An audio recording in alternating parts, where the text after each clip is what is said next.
Bismillahirrahmanirrahim. Assalamu alaikum and welcome everybody. So we are going to start lecture number 30.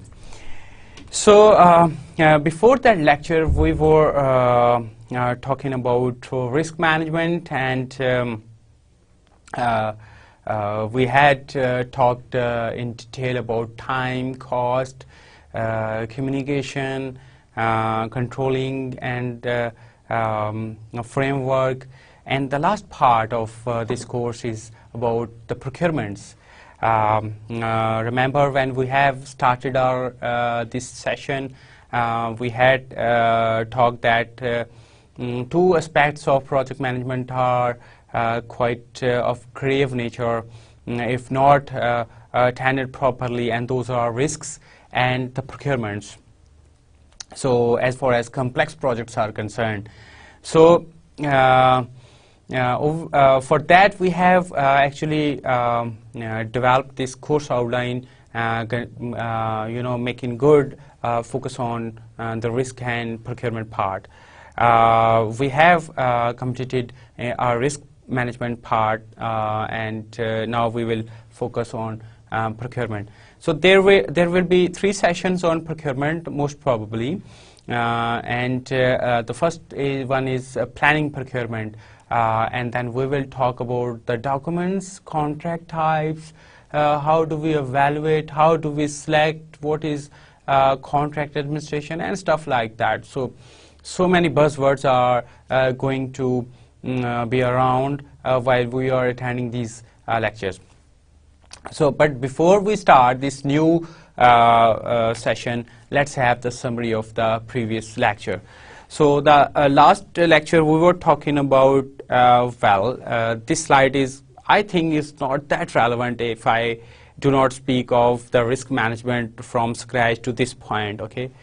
So we had discussed about the planning risk management, plan risk management, and the frequency of the activities, risk owner, and responsibilities, and why these things are there, why the repetitions of activities is there. So that is about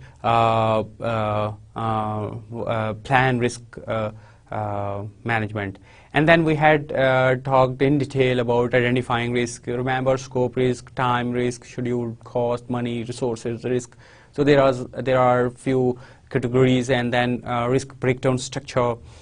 And then we had talked about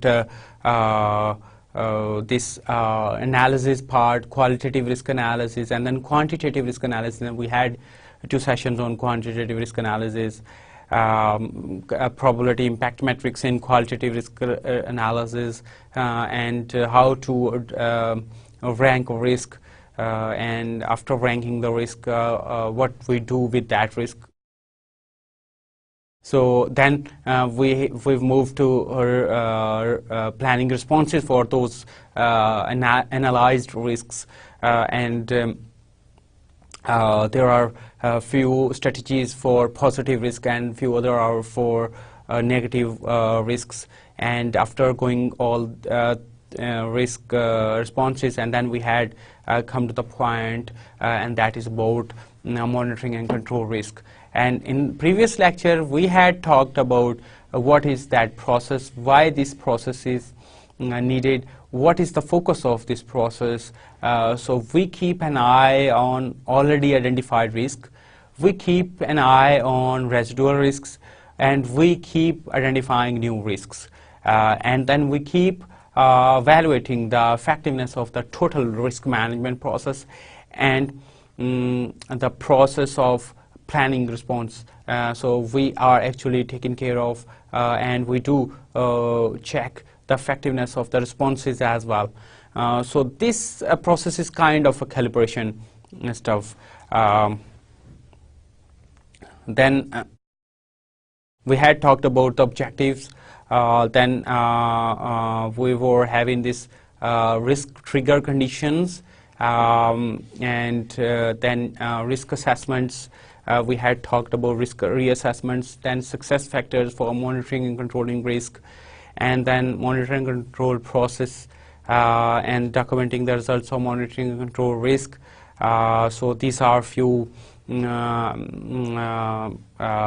of the things we had discussed earlier, and now let's move towards new lecture. Let's start procurement part of project management, procurement management.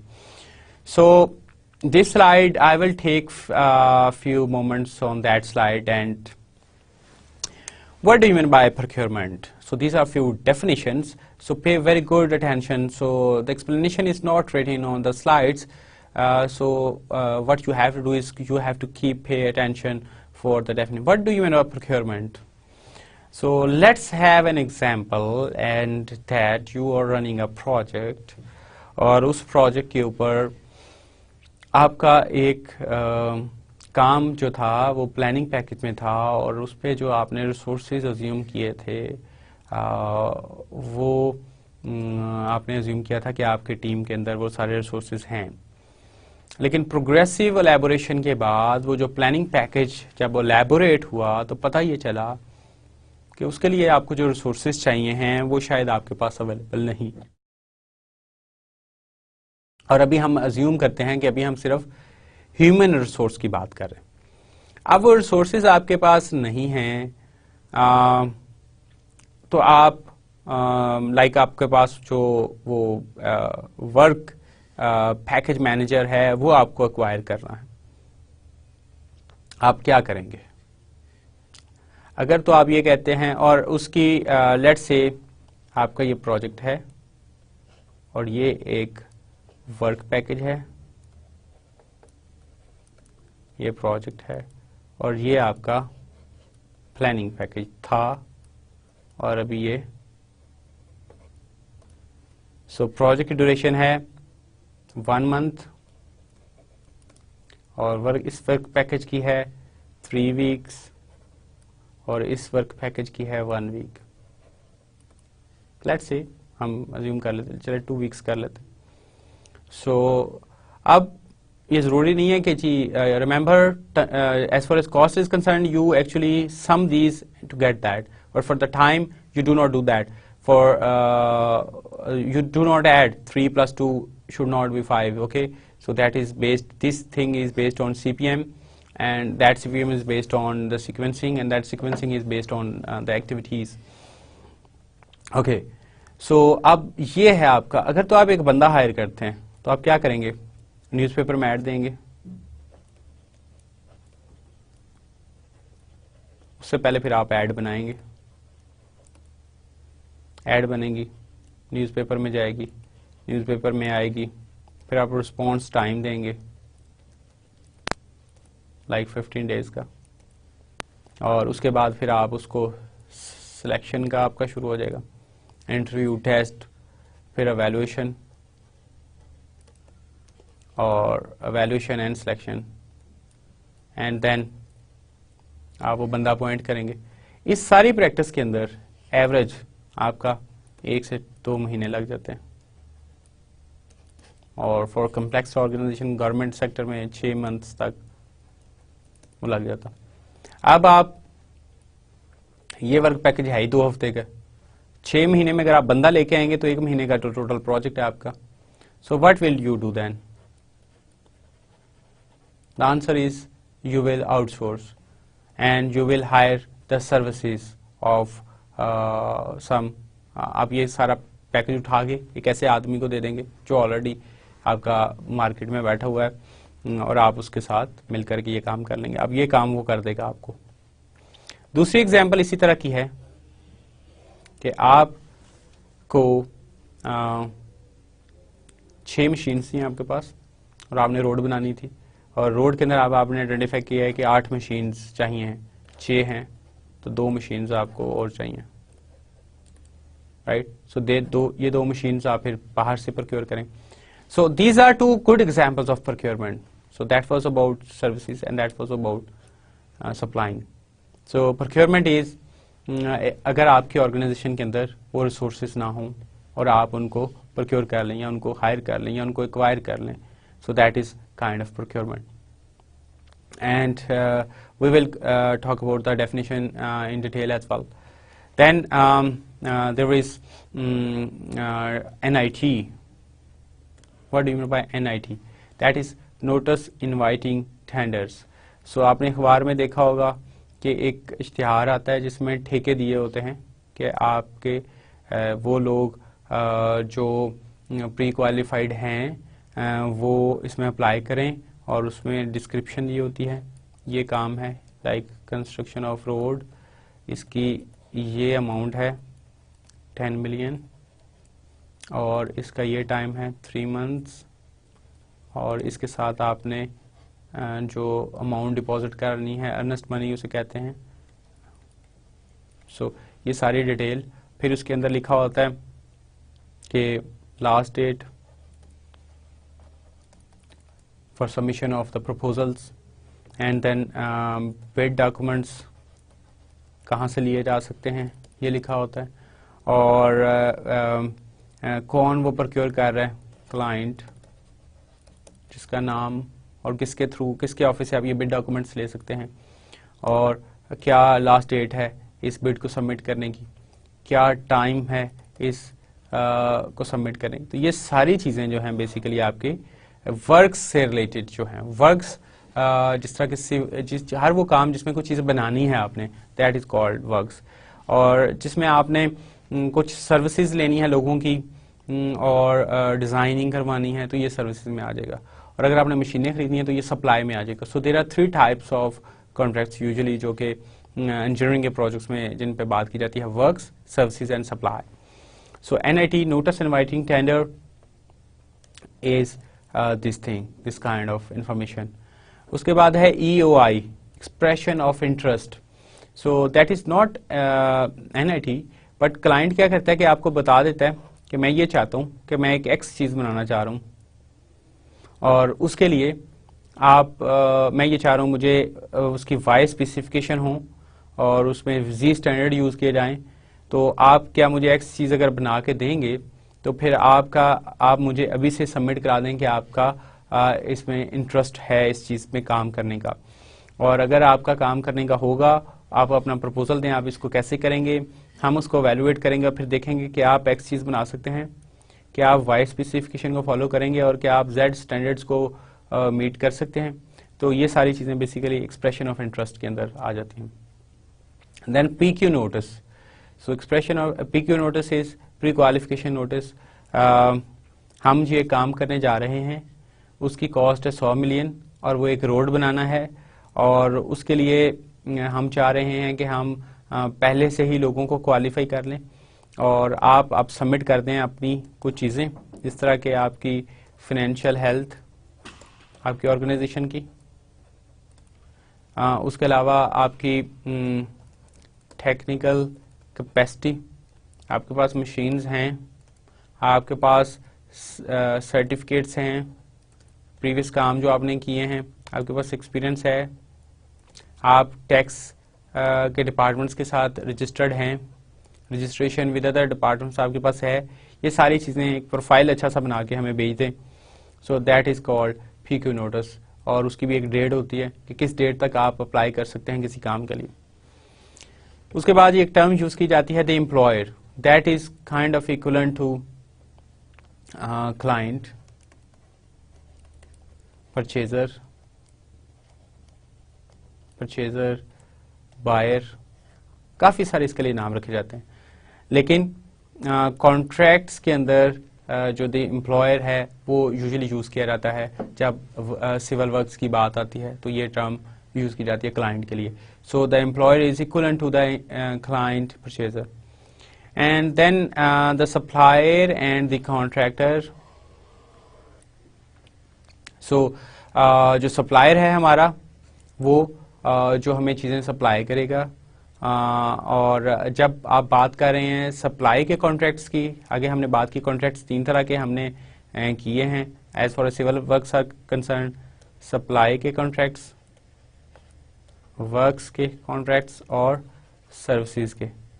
तो जो services, जो supply के contract होंगे, contractor होंगे, जो supply करेंगे वो होंगे सप्लायर, जो वर्क्स के काम हमें करके देंगे वो होंगे कॉन्ट्रैक्टर, और जो हमारे सर्विसेज के काम करके देंगे उनको हम कंसल्टेंट कहते हैं।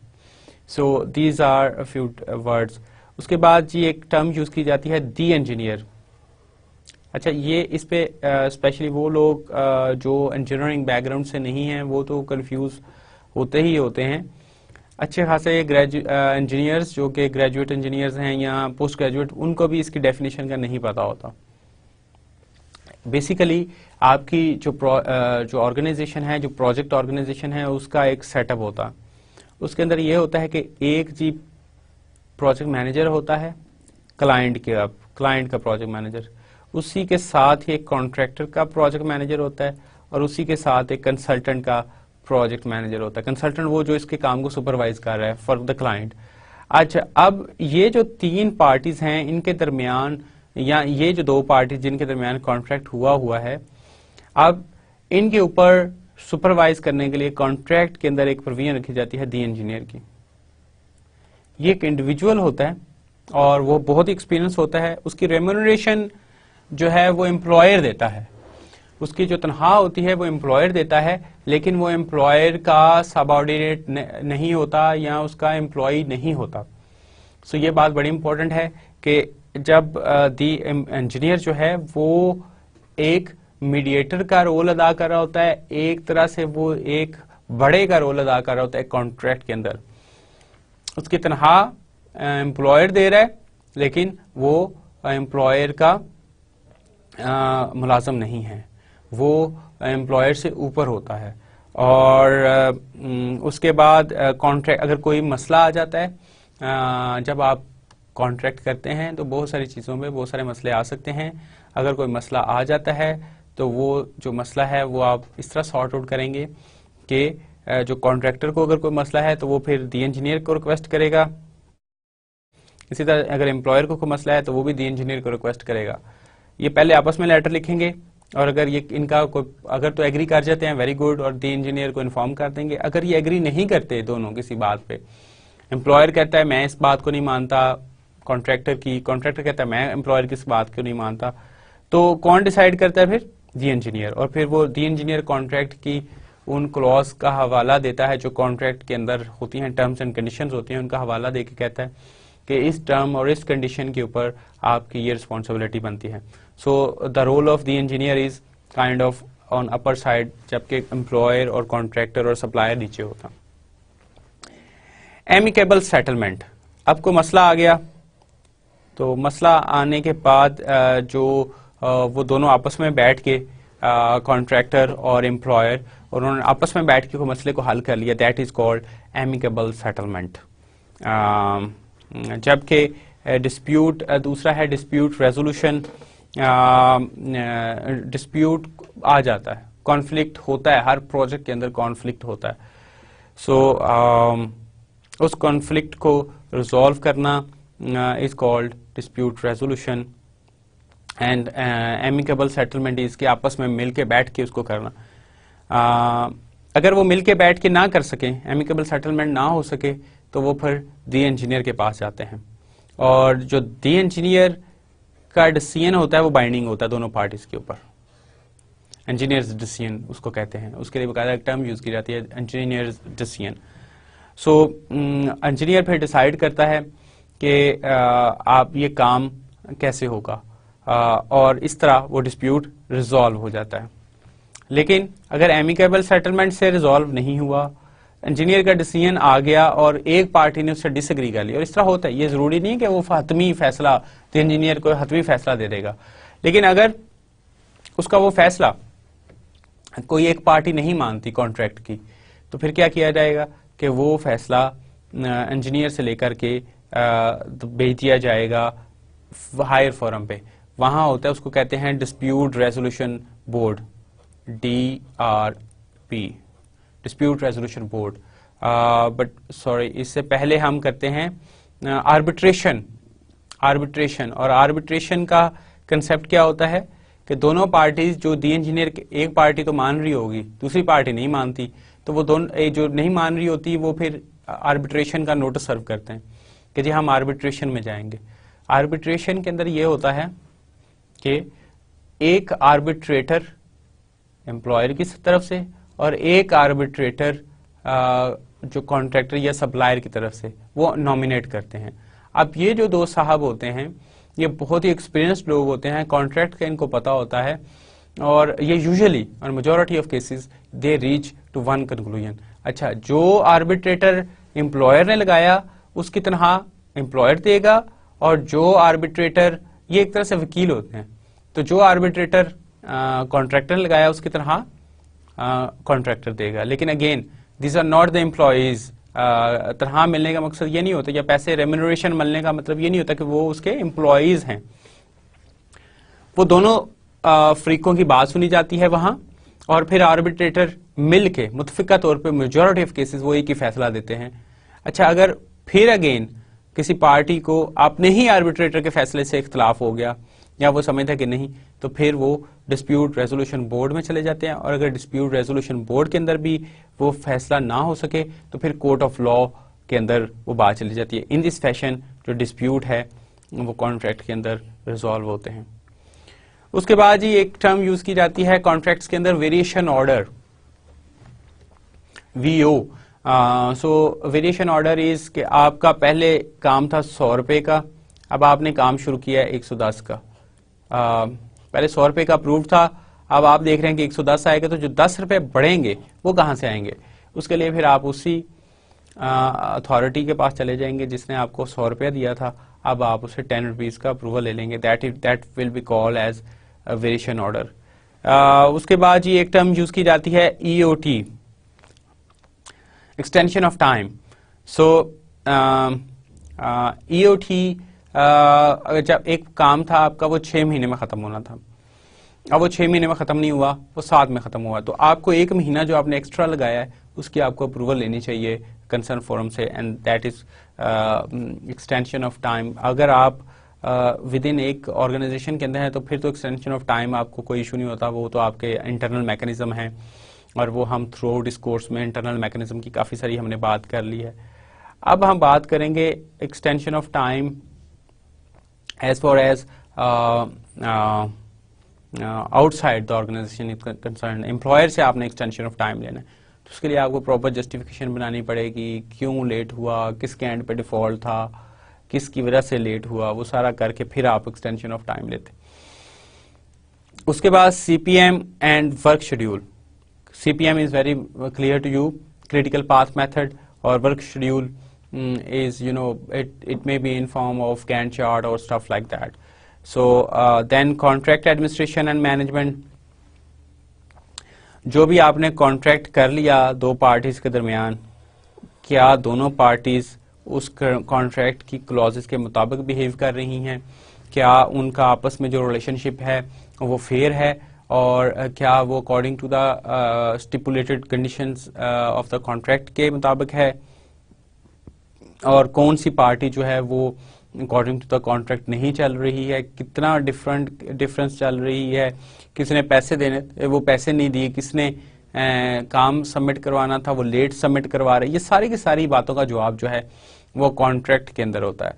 और जब आप एम्प्लॉयर वाली साइड पे हैं तो जब आप ठेकेदार को या कॉन्ट्रैक्टर को या सप्लायर को आप एक लेटर लिखते हैं और आप उसको बताते हैं कि जी आपका ये वाली चीज़ डिलेड है, तो आप ये नहीं लिखते कि आप 1 महीना डिलेड हो, आप ये लिखते हैं कि आप कॉन्ट्रैक्ट की इस क्लॉज के मुताबिक जो कि दी हुई है लाइक 15.4, और फिर आप उसको कोट करते हैं कि जो भी उसमें टेक्स्ट लिखा होगा वो आप इन्वर्टेड कॉमर्स के अंदर कोट करके उसको कि जी अकॉर्डिंग टू दिस क्लॉज, और फिर आप लिखते हैं कि आप ने ये चीज़ देनी थी और आपने वो अभी तक नहीं दी, तो so that is a default of contract.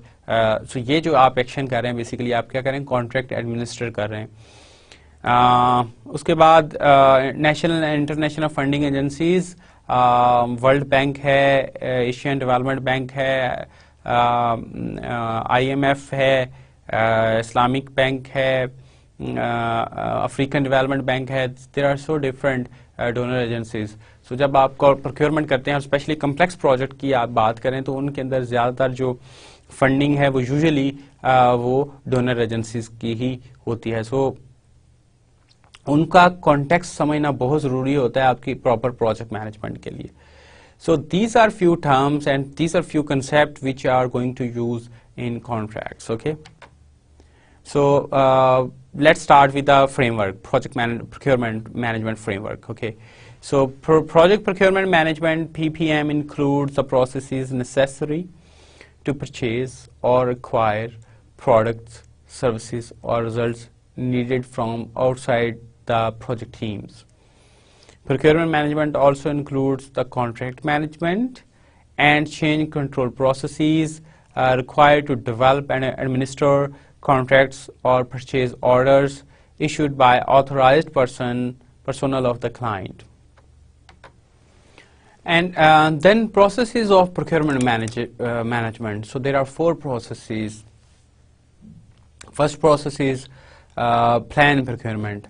And this is the process of documenting project services, purchasing decisions, specifying the approach, and identifying potential contractors.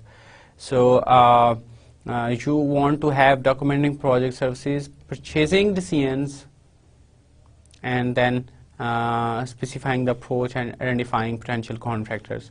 So and for conduct procurements, the process of obtaining contractors' responses, selecting a contractor, and awarding a contract. So selecting a contractor and identifying potential contractor. So this is kind of pre-qualification, and this is kind of award and evaluation. So we are going to talk about pre-qualification and evaluation. And then administer procurement. So that is control part of procurement. So the process of managing procurement relationships, managing contract performance, and making changes and corrections as needed. So the other time we were talking about disputes and dispute resolution. So that will become the part of this very process. And then closing procurement, the process of completing each project procurement. Okay, so this picture shows you and slide shows you what is the process. So plan procurement, the first process is planning the procurement, and that is planning process, and then conduct procurement is executing process group, and administer procurement is monitoring and control process, and close procurement is closing. So there is no initiation process involved as far as project procurement management is concerned. So you plan, you execute, you monitor and control, and then you close it. So the first step process is planning process, and that is plan procurement. So a few of the important tools, techniques, and inputs, outputs, ITTOs are given over there. So the first one is plan procurement. So in that you actually make or buy decisions. So either you want to buy or you can create your own thing. Okay. So let's say if we are having this leased car, and this will cost us like $40,000, let's say, a machine, not car, machine. And if we buy it, we are going to have that. Or if we are and plus $5 per day is operational cost, and for 100 days, let's say, so we will be having like 5 times 100, so $500, and for $40,500 will be our cost if we buy it. And if we take this machine on rent, so there is operational charges, those are $5 per day, and then the rent of machine, and that is like $500 a day, and or like $200 a day. Okay, and then there is profit and overheads charges, that is about $250 a day. Okay, so for 100 days we will add 500 plus 20,000 plus 250, 25,000. So we are having $45,500. So in that case, we will procure a machine. Okay, so so this is kind of make or buy analysis. Okay, so if we buy it, what would be the cost, and if we make it by our own resources, so there may be different scenarios where we can make and we can make cheaply, but we do not have resources available by that time. So that is another case. So if we are having this scenario, if we can buy and we give them fair chance, so by that time we will be buying that machine. Okay. Okay. Then procurement documents, preparing those procurement documents. We are going to talk on procurement documents in upcoming session in very good detail. And then source selection criteria, we are going to talk on this in this very session. As far as conduct procurement is concerned, so advertisement, कहाँ कहाँ आपने इश्तिहार देना है, अखबार पे लगाना है, इंटरनेट पे देना है, उसके बाद सेलर सिलेक्शन, और बेसिंग ऑन योर आपने उसके बाद जो है सेलर को सिलेक्ट करना है या कॉन्ट्रैक्टर को सिलेक्ट करना है, एवेल्यूएशन का क्राइटेरिया क्या होगा, उसके बाद एवेल्यूएशन टेक्निक्स क्या आप यूज़ करते हैं, फाइनेंशियल एवेल्यूएशन, टेक्निकल एवेल्यूएशन, और उसके बाद कॉन्ट्रैक्ट अवार्ड कर दिया जाता है, और उसके बाद नेगोशिएशंस भी होती हैं, नेगोशिएशन पहले भी हो सकती हैं, बाद में भी हो सकती हैं, और उसके बाद inspections and auditing, performance reporting, claims, payment system, change request is part of administrator procurement, and then procurement orders and negotiated settlements, these are part of close procurement. Pre-qualification evaluation criteria. It is important to prepare some form of evaluation criteria. Basically we are into this, okay, source selection criteria. So pre-qualification criteria is kind of source selection criteria. So it is important to prepare some form of evaluation criteria, preferably before issuing a formal RFP. Now, what is that RFP? Request for proposal.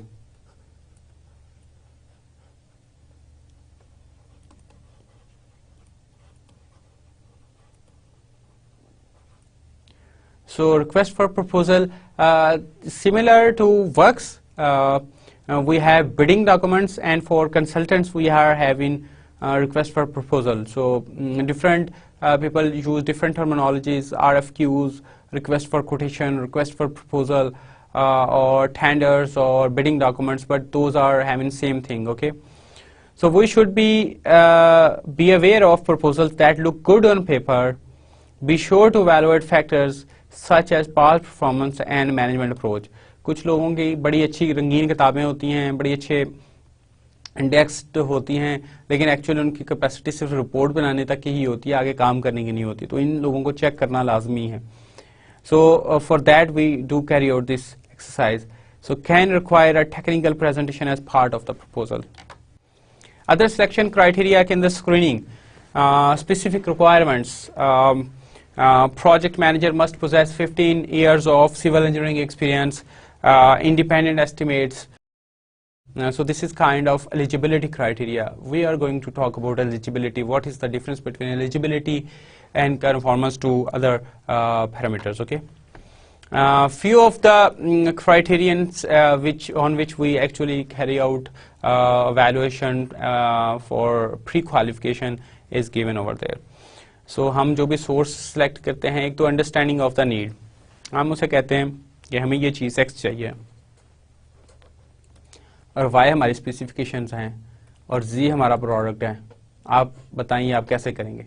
वो एक अपनी methodology बताएगा कि जी मैं ये method use करूँगा और ये एक्स चीज़ जो है मैं उठाऊंगा प्रोजेक्ट, वाई स्पेसिफिकेशन यूज़ करूंगा, जेड डिलीवरेबल आपको दे दूंगा। अब आप ये देखेंगे जो उसका मेथड है और फिर एक दूसरा आएगा मेथड ए, एक दूसरे साहब होंगे वो मेथड बी कहेंगे, फिर तीसरे साहब होंगे वो मेथड सी कहेंगे। अब आपने ये देखना है कि कौन सा मेथड इनमें से आपके अंडरस्टैंडिंग के मुताबिक है। अगर तो मेथड बी जो है वो बिल्कुल ही न्यू है, ठीक है, तो इसका मतलब है कि इन साहब को आपकी चीज की समझ ही नहीं लगी, इन्होंने बहुत इससे state of the art software डाल दिए और इस तरह की चीजें डाल दी, तो इसका मतलब है कि ये ठीक है, वो बड़ा टेक्निकली बड़ा साउंड लग रहा है, लेकिन उनको अंडरस्टैंडिंग नहीं है कि आप क्या बनवाना चाह रहे हैं। वो इसी तरह है कि एक मक्खी को एक तोप से शिकार कर रहे हैं। तो ये साहब जो हैं ये वाले अकॉर्डिंग टू जिस तरह कि आपका मेथड आपने एक प्रपोज जेन में बनाया हुआ है या आपने कुछ डॉक्यूमेंट किया हुआ है कि जी हमारे ये 5 स्टेप्स होंगे और इन्होंने 7-8 उसी की एलेबोरेशन है और अलाइनमेंट है, तो अब आप इसको सिलेक्ट कर लेंगे, इसको रिजेक्ट कर देंगे। सो ये जो अंडरस्टैंडिंग ऑफ द नीड है वो आप देख लेंगे। उसके बाद ओवरऑल और लाइफ साइकिल कॉस्ट, ये बड़ा इंपॉर्टेंट है जी। आपने ये देखना है कि एक आदमी है वो एक्स चीज बना रहा है, दूसरा जो है वो वाई बना रहा है, तीसरा जी बना रहा है और तीनों एक ही फंक्शन कर रही हैं, तो फिर आपने ये देखना है कि सबसे ज्यादा ये 100 रुपए का है, ये 1000 रुपए का है और ये 500 रुपए का है, तो आपने तो सस्ता लेना है, आप इसको ले लेंगे, राइट। बट ये है एक्विजिशन कॉस्ट। अगर आप इसकी O&M कॉस्ट भी ऐड करें तो आपको पता चलता है कि ये 500 रुपए इसकी, या इसकी है 1500 रुपए और इसकी है 200 रुपए और इसकी है 900 रुपए। अब इस सिनेरियो के अंदर अगर आप टोटल कॉस्ट ऐड करें, ये आ जाएगी 1600, ये आ जाएगा 1200 और ये आ जाएगा 1400। सो ये जो है, ये चीज जो है दैट इज हाईएस्ट। इनिशियली ये सबसे लोएस्ट लग रहा था, अब आपने ये वाला सेलेक्ट कर लेना वाई जो शुरू में ज्यादा लेकिन इसकी O&M cost. So life cycle costing उसी प्रपोजल के अंदर से आपने निकालनी है कि किसकी कम होगी। उसके बाद ये टेक्निकल कैपेबिलिटी, आपने ये देखना है कि ये काम कर भी सकता है या नहीं। सारी उम्र रोड बनाते रहे, अभी बिल्डिंग का कॉन्ट्रैक्ट लेने आ गए हैं, या कंस्ट्रक्शन का काम करते रहे हैं, अभी ये मूवी का प्रोजेक्ट करने आ गए हैं। तो ये जरूरी नहीं है कि वो कर नहीं सकते, बट मसला यह है कि आपने ये देखना है कि आप वो कर लेंगे लेकिन बहुत ज्यादा हेजल्स के साथ करेंगे, आपको भी तंग करेंगे और खुद भी तंग होंगे। तो टेक्निकल कैपेबिलिटी उनके पास क्या है। रिस्क, आपने ये देखना है कि वो जो रिस्क्स वो आइडेंटिफाई उन्होंने किए हैं, कितने रिस्क वो आपको ट्रांसफर करने की कोशिश कर रहे हैं, कौन कौन से रिस्क जो हैं वो कह रहे हैं ये एम्प्लॉयर इनको हैंडल करेगा। सो ये बड़े इंपॉर्टेंट है। एक साहब हैं वो कहते हैं ठीक है जी मैं आपको काम कर देता हूँ, मैं आपको 100 रुपए में काम कर देता हूँ, दूसरा कहता है मैं 200 में कर देता हूँ, तीसरा कहता है मैं 300 में कर देता हूँ, 100 वाला कहता है मैं 100 में कर देता हूँ, लेकिन सारे रिस्क आप आइडेंटिफाई करेंगे। अब आप उसको क्वान्टिफाई करते हैं तो वो निकलते हैं 200 रुपए के रिस्क निकलते हैं। ये साहब कहते हैं 50% रिस्क आप बियर करेंगे, ये कहते हैं सारे मैं बियर करूंगा। अब इसके अंदर वैल्यू ऐड कर लें, 200 रुपए के रिस्क हैं, 200 ये, 200 इसमें 100 कर लें और ये सारा 0। अब ये जो है 300 रुपए है, ये जो है 300 रुपए है और ये है 300 रुपए। अब आप बताएं कि आप इनमें से कौन सा करेंगे। मेरे ख्याल में आपको ये वाला करना चाहिए क्योंकि इसमें आपका कोई रिस्क नहीं है। डिपेंडिंग अपॉन योर नीड आप देख सकते हैं, लेकिन ये जरूरी देखना है कि आपने रिस्क किसको ट्रांसफर हो रहा है। मैनेजमेंट अप्रोच क्या है उस काम करने को, कौन मैनेज करेगा, कैसे मैनेज करेगा, क्या उनके पास एडिक्वेट रिसोर्सेज हैं, प्रोजेक्ट मैनेजर जो है वो क्वालिफाइड है प्रोजेक्ट मैनेजमेंट के अंदर। ये नहीं कि एक इंजीनियरिंग का प्रोजेक्ट है तो एक इंजीनियर एक बड़ा अच्छा प्रोजेक्ट मैनेजर होगा, मोस्ट ऑफ द टाइम इस तरह नहीं होता। बहुत सारे लोग कहते हैं जी प्रैक्टिकली तो सारे इंजीनियर ही प्रोजेक्ट मैनेजर होते हैं। तो प्रैक्टिकली प्रोजेक्ट्स की जो शेप है हमारे मुल्क में क्या वो काबिल तहसीन है। सो ये बहुत एक इंपॉर्टेंट चीज है। उसके बाद टेक्निकल अप्रोच, क्या रेक्विजिट डिजाइन के लोग अवेलेबल हैं उनके, क्या रेक्विजिट साइट के लोग अवेलेबल हैं, ये सारी चीजें आपने उसके अंदर कंसिडर करनी है। उसके बाद वारंटीज, क्या डिफेक्ट लायबिलिटी पीरियड है, क्या वारंटी पीरियड है, क्या मोड है, किस तरह वो वारंटी इंश्योर करेंगे। फाइनेंशियल कैपेसिटी, क्या आप जिस बंदे को ये काम देने जा रहे हैं उसकी फाइनेंशियल कैपेसिटी भी है। आप ऑर्डर कर दें 10 मिलियन का और उसकी कैपेसिटी हो 1 मिलियन की, तो उसकी वजह से तो आपका सारा प्रोजेक्ट भी सफर करेगा। प्रोडक्शन कैपेसिटी एंड इंटरेस्ट, फिर ये देखना है कि आपने कह दिया जी कि मुझे 10 लाख एम्प्यूल्स चाहिए हैं वैक्सीनेशन के, किसी हेपेटाइटिस बी की वैक्सीनेशन के, आपको लाइक 10,000 एम्प्यूल्स चाहिए और उनकी कैपेसिटी है कि, और ये चाहिए आपको 1 महीने में, उनकी 1 महीने की कैपेसिटी 1000 की, तो ये इंपॉर्टेंट चीज़ आ जाएगी। और उसके बाद इंटरेस्ट, एक साहब हैं, आपने उनको काम आपने देखना यह है कि उनके क्या इंटरेस्ट है, क्या वो इंटरेस्ट है भी या नहीं, उनकी कमिटमेंट कहीं वो ओवर कमिटेड तो नहीं है, तो ये सारी चीज़ें आपने इसमें कंसिडर करनी। उसके बाद बिजनेस साइज एंड टाइप, एक बहुत छोटा सा एक छोटा ठेकेदार होता है, एक बड़ा ठेकेदार होता है। तो जो छोटे ठेकेदार का अंडरस्टैंडिंग होगी चीज़ों की, या वो जिस तरह वो काम करेगा वो डिफरेंट होगी, जो बड़ा ठेकेदार होगा वो डिफरेंट तरीके से करेगा। अगर आपने काम बड़ा है तो बड़ा ठेकेदार लेके आइए, अगर आपका काम छोटा तो छोटा ठेकेदार लेके आइए। अगर आप छोटे काम के ऊपर बड़े ठेकेदार को लेके आ जाएंगे तो उसका इंटरेस्ट जल्दी खत्म हो जाएगा और आपको प्रोजेक्ट सफर करेगा। अगर आप बड़े काम के ऊपर छोटे ठेकेदार को लेके आ जाएंगे, उसकी कैपेसिटी नहीं होगी और वो खामखा आपका प्रोजेक्ट जो है वो लिंगर ऑन हो जाएगा। उसके बाद पास्ट परफॉर्मेंस ऑफ सेलर्स क्या है, डिफरेंट एक्सपीरियंस लेटर्स जो उन्होंने पिछले काम किए डिफरेंट बंदों के साथ, वो उनको चेक करेंगे आप, रेफरेंसेस देंगे वो, फिर आप ये देखेंगे कि वो जो चीज़ें यूज़ कर रहे हैं उनके इंटेलेक्चुअल प्रॉपर्टी राइट्स को तो नहीं वो कर रहे, फिर प्रोप्राइटरी राइट्स हैं उनको तो वो ऑब्जर्व कर रहे हैं या नहीं कर रहे। सो हैविंग दोज क्राइटेरियाज, ये सारे के सारे क्राइटेरियाज आप कहाँ देते हैं, RFP में देते हैं, और अगर ये सारे पैरामीटर्स आपने फुलफिल कर लिए तो इसका मतलब है कि अब आप फर्दर मूव कर सकते हैं। सो वेइंग सिस्टम, अब फिर ये आपने कर लिया, आप ये तो नहीं कह सकते जी ये गुड है, ये बैड है, ये अच्छा है, ये बुरा है, फिर आप इनको नंबर देते हैं। So what you do is you assign an numerical weight to each of the evaluating criteria, rate the prospective contractors on each criteria, multiply the weight by the rating, total the resultant products to compute overall score. So ये एक sample proposal valuation sheet है, ये proposal number 3 contractors हैं let's say, और technical approach एक parameter आपने choose किया था, मैनेजमेंट अप्रोच आपने चूज किया था, पास्ट परफॉर्मेंस, कॉस्ट, और अगर आप ये देखें 30 स्कोर रखा था आपने टेक्निकल का, 30 रखा था आपने मैनेजमेंट का, 20 रखा था पास्ट का, और प्राइस का 20 रखा था। अब इसके अंदर आप इसको रेटिंग कर लें और यहाँ स्कोरिंग कर लें। रेट मसलन आप कर लें जी, आप रेटिंग जो है इसकी रेटिंग किसके हिसाब से देखनी है, आपने देखनी है कि आपकी जो रिक्वायरमेंट है मैनेजमेंट की आपने फिक्स की हुई है। आपने लिखा था टेक्निकल अप्रोच की बात करते हैं कि वो 8 मशीन लेके आएगा, ये कह रहा है मैं 6 लेके आऊंगा, तो अब आप क्या करेंगे 6/8 लाइक 0.75, 75% उसकी रेटिंग आ जाएगी।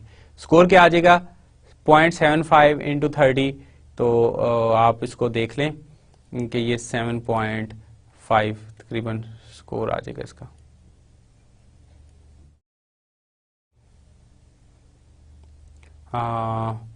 Fourth 3/4 okay, we are having like 7.5, 7.5, 15 and 22.5 will be the score.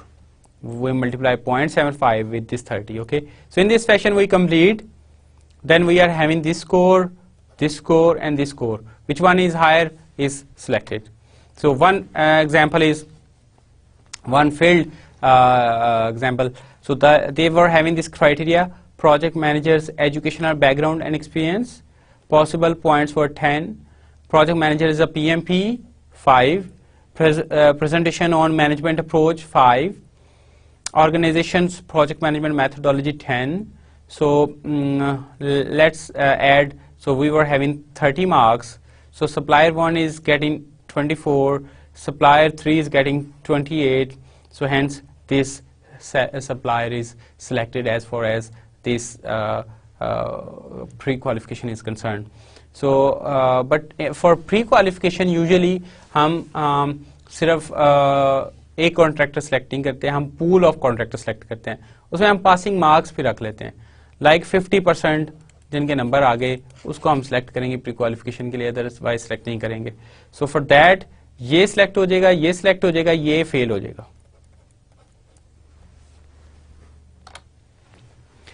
Okay, before we move further, let's have understanding what is a contract. So it is a legal document between a buyer and a seller. It provides a mutual binding agreement that obligates the seller to provide the specified product, service or results, and obligates the buyer to provide monetary or other valuable consideration. A procurement contract will include terms and conditions also. A contract can be an agreement, an understanding, memorandum of understanding, MOUs, contract agreement, and subcontract or purchase order. So these are few types of contract. We are going through the types of contracts in detail in upcoming slide.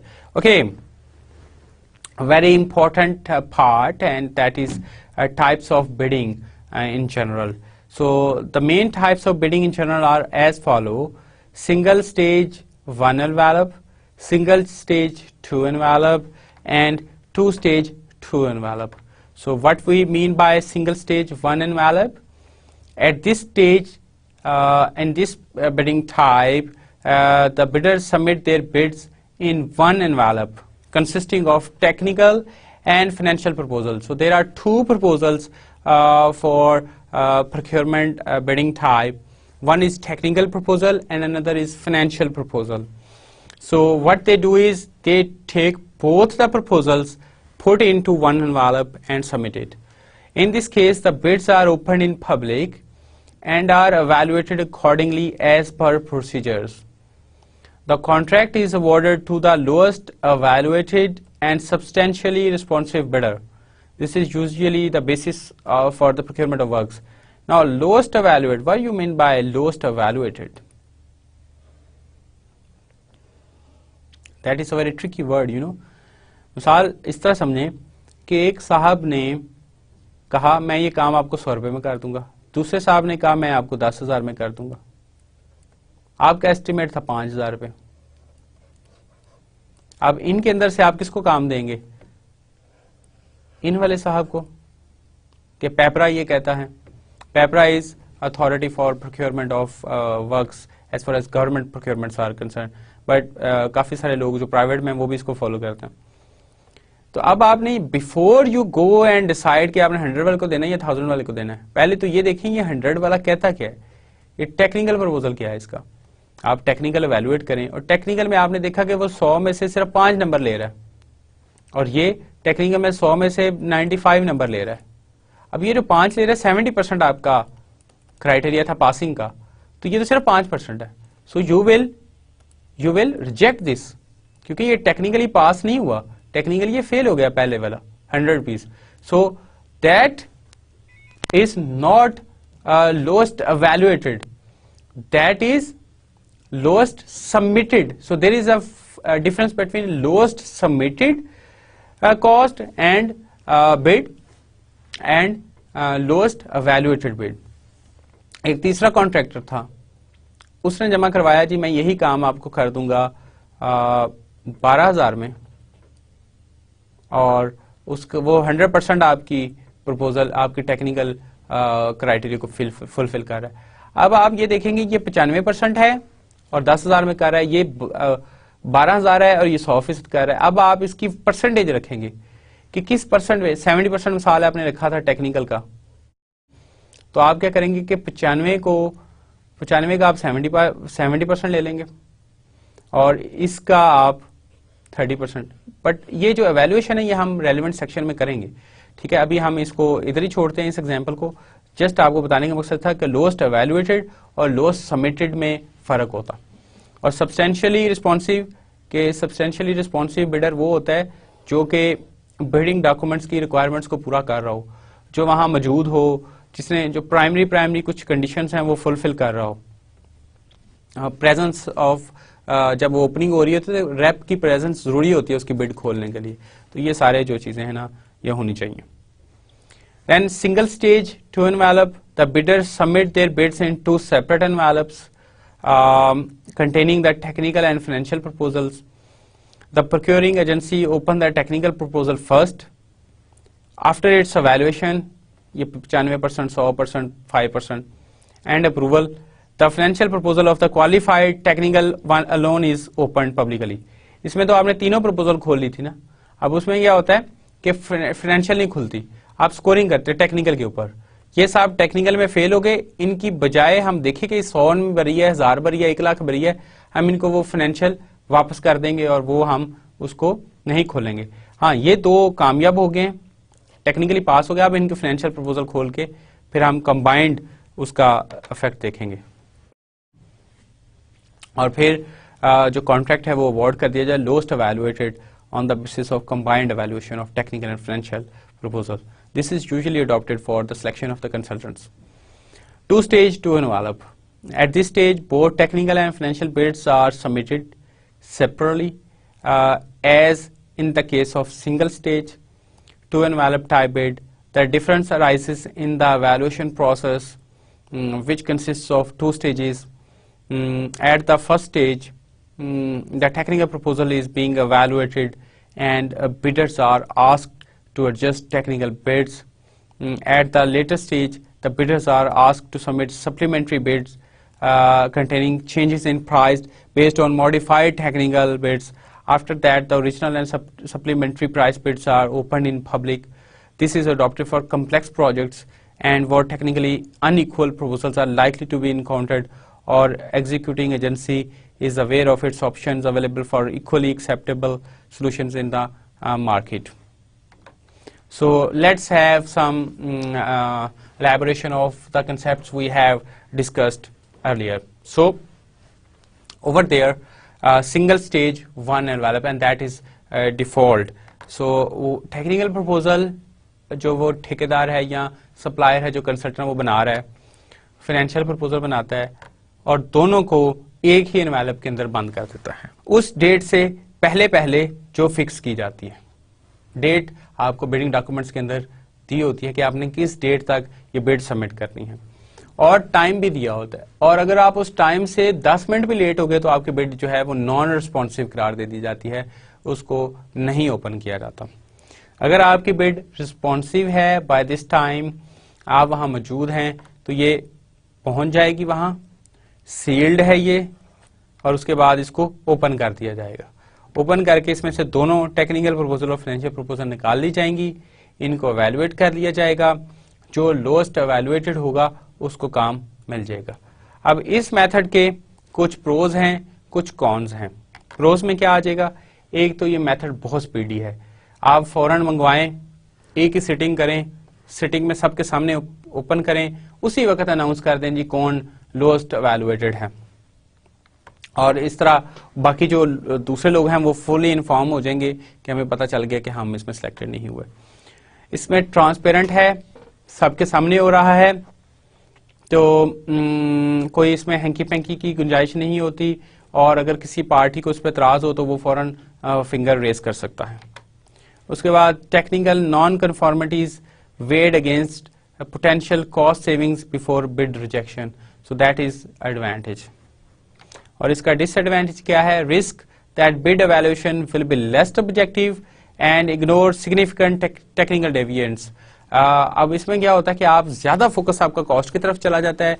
एक साहब ने करवाया है 1000 में, दूसरे ने करवाया है 1500 रुपए में, तीसरे ने करवाया है 1200 में, तो फौरन आपका रुझान होता है कि आप 1000 वाले को सिलेक्ट कर लें क्योंकि वो आपको कम कीमत में दे रहा है। और जो टेक्निकल थोड़ी सी डेविएशन होती भी है वो उस इतना ऑब्जेक्टिवली वो मॉनिटर नहीं हो सकता।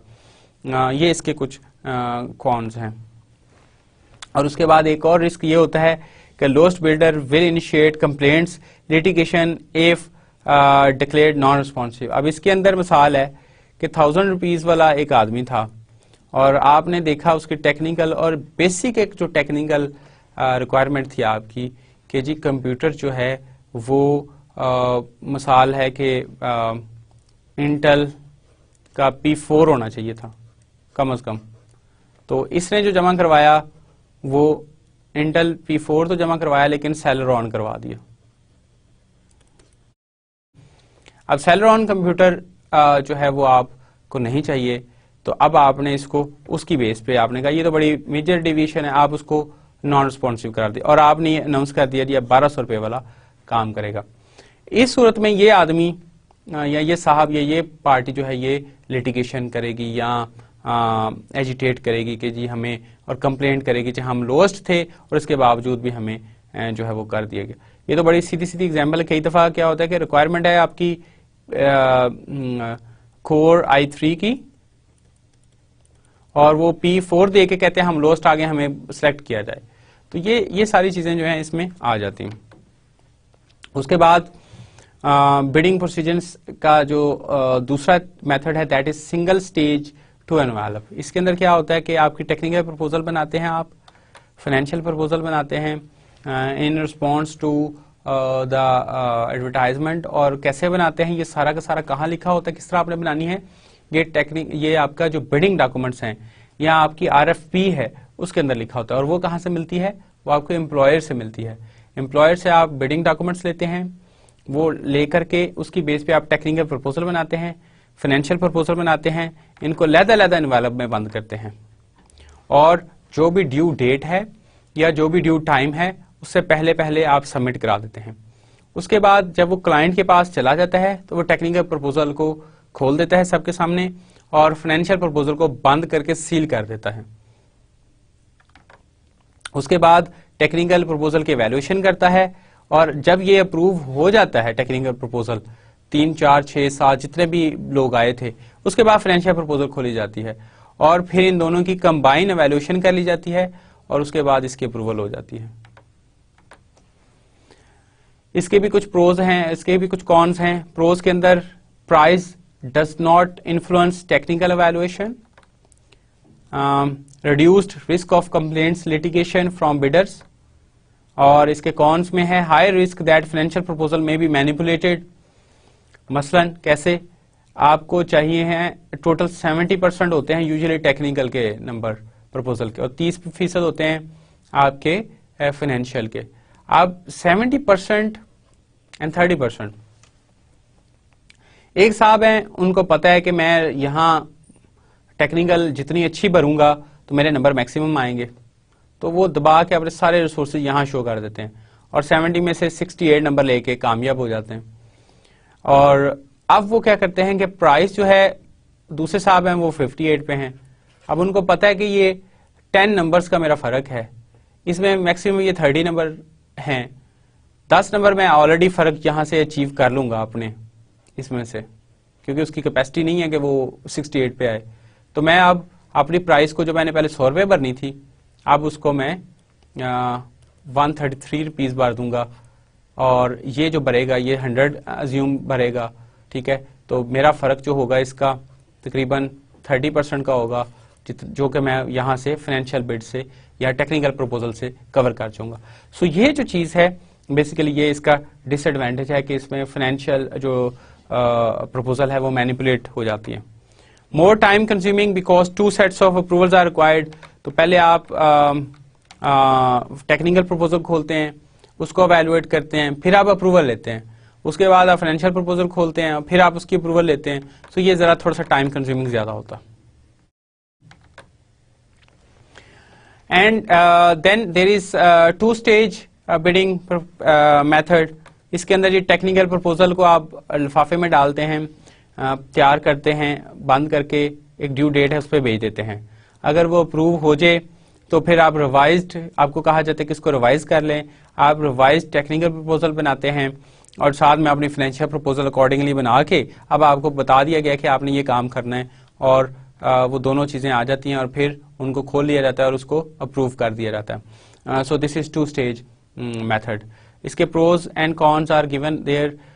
Bid evaluation of first bid is not hampered by time limitation since there is no price proposal.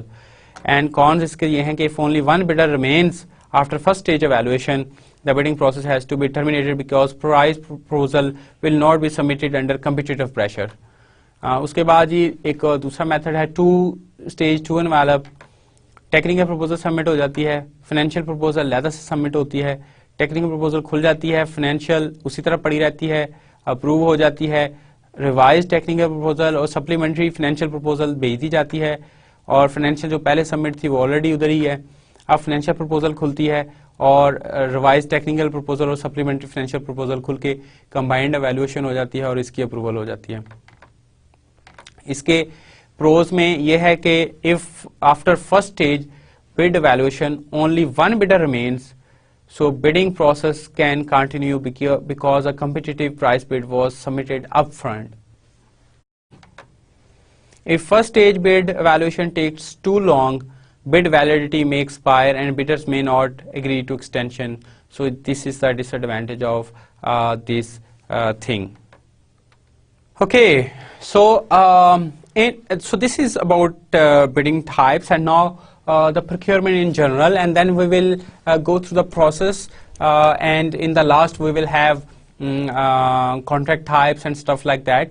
So procurement means acquisition of contractors, consultants for execution of works or provision of services, goods, machinery, plant, equipment, etc.